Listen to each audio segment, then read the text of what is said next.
Uno stadio Frogheri con gli spalti gremiti e in particolare con la presenza dei bambini per spingere la Nuorese contro il Castiadas in 90 minuti che possono valere un'intera stagione.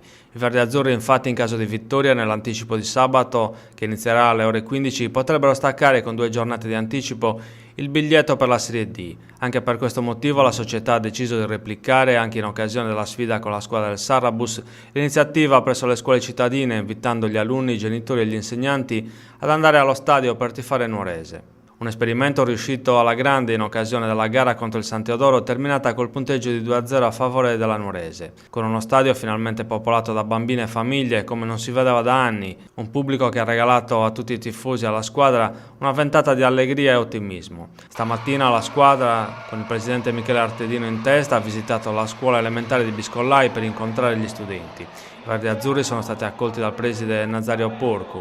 Anche in questo caso grande entusiasmo da parte dei piccoli tifosi che hanno travolto con la loro spontaneità i giocatori che hanno regalato loro il biglietto della gara col Castiadas. In cambio tante richieste di autografi in una giornata che i bambini ricorderanno a lungo. Un investimento sul futuro quello della Nuorese, perché senza tifosi anche l'impresa sportiva più bella rimane incompiuta. Per un calciatore giocare davanti a spalti vuoti o silenziosi è frustrante perché serve lo stimolo da parte del pubblico nel bene e nel male. Anche contro il Castiadas verrà ripetuta poi la promozione dei biglietti a 3 euro per le persone di età superiore ai 13 anni. L'occasione per tanti nuoresi di dare alla squadra la spinta finale verso la vittoria del campionato.